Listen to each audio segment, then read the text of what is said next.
Hey everyone, I want to show you guys a new poleaxe that I made based on a historical design. And I'll include a picture of the original historical design.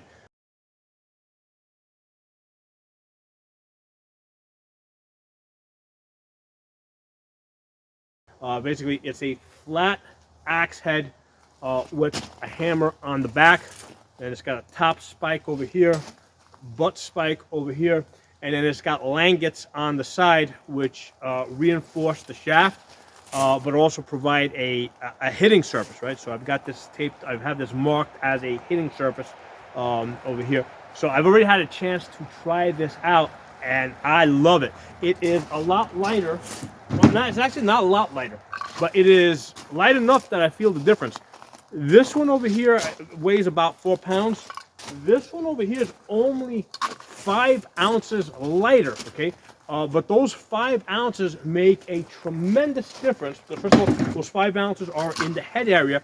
A tremendous difference, particularly with pulling back the axe head, right, for a second strike, okay? I'm finding that the other one is a lot quicker for pulling it back, okay? Now, the other advantage that I'm finding with this design over here is this design over here is balanced on its y-axis, okay? So with this one over here, if I hold this like this and I roll it, right, you know, it's balanced as all the way around, right?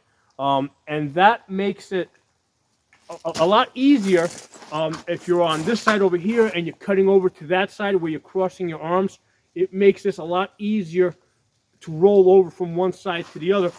That's one of the places where I find that having a poleaxe that is balanced really pays a dividend. With this one over here, I'm still able to make that offside cut, but I have to make a lot more effort to make sure that my edge is aligned correctly. Now, one of the things I've done with both of these axes to align the edges, I've shaved down the sides over here, right? So this isn't a round shaft. This is basically rectangular, and that gives me a good sense of where my blade is, and I can cross over to the other side, you know, or go low like this, and I know where that edge is. However, it's a lot more effort with this because if I hold this one over here and I let it roll, you can see how that axe, that head, the big head wants to roll down, okay?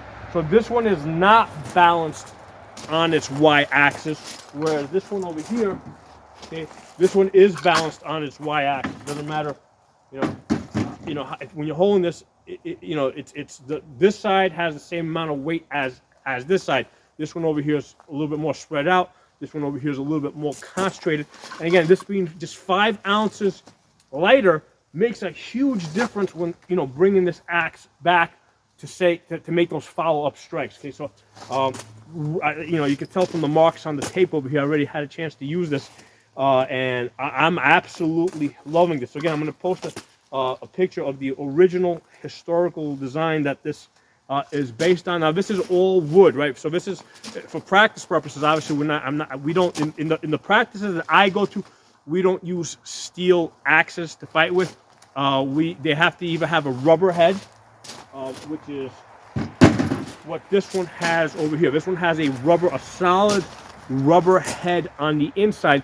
Now, one of the things I have found with the rubber heads is that, you know, a lot of times people, when you hit them, they expect a certain sound on the helmet, right? Because they're used to being hit with like wooden wasters, and the rubber doesn't make that sound. And a lot of times, you know, especially with the helmets that we wear that are like 9 to 10 pounds, if it's only rubber, they don't acknowledge that blow. So one of the things I've done is I've put a piece of rattan wood on the edge over here and edge over here. Basically, it's like a hat. Like I took the shaft, I cut it in half. You know, basically, so it's half a piece of rattan here, half a piece of rattan on this side. They call it a clacker.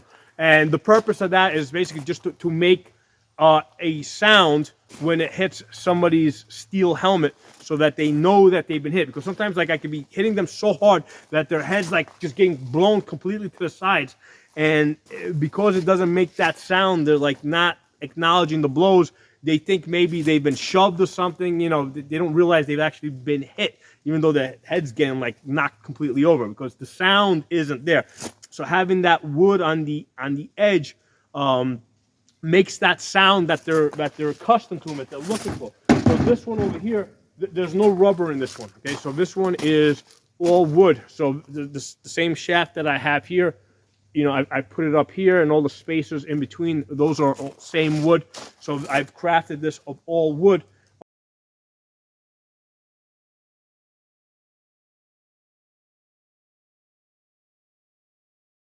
And rubber, I think, tends to be heavier. So that's probably why this one is a little bit heavier, because rubber's heavy. Okay, it's more. I think a lot of times it's more dense than wood. I don't know 100%, but the rubber's pretty heavy. Now, one of the things I've had to do with this one over here, because there was a little bit more weight on the axe head, a lot of times what I was finding is when this thing was striking either a head or another, you know, either somebody's head or somebody's weapon, and they would basically bind up here, because there was a little bit more weight up here on the head, this would, like, it was floppy. Okay, so even though these two sticks are the same diameter, because this one had a little bit more weight on the head, this one ended up being just a little bit more floppy. So what I had to do in order to cut down on that floppiness and also preserve the shaft is I had to take some additional wood, right, and basically reinforce the shaft over here, right? That's why you see it's a little bit wider over here. So what I did is I took a staff like this and basically just split it down the middle with a saw and put half here and half here. And I was able to reinforce this so that it wouldn't flop when it hits stuff, right? Especially if it hit here, it wouldn't flop this way. So with this one over here, again, even though these two shafts are the same diameter, because the head is just a little bit lighter, just 5 ounces lighter, when this one hits a shaft of somebody's head, it does. I saw in the practice that I went to, and this is one of the things I was watching for. Just because the head's a little bit lighter, it doesn't want to flop over. It doesn't want to keep going, which is going to basically preserve the shaft. Okay, and that's one of the things with even historical poleaxes. Okay, there's lots of artwork. I'll include the pictures. There's lots of artwork that show broken poleaxes on the battlefield that break just below the langets. Okay, so these are the steel langets here. This is the steel reinforcement. So wherever the langets end, they usually break just underneath that. Okay.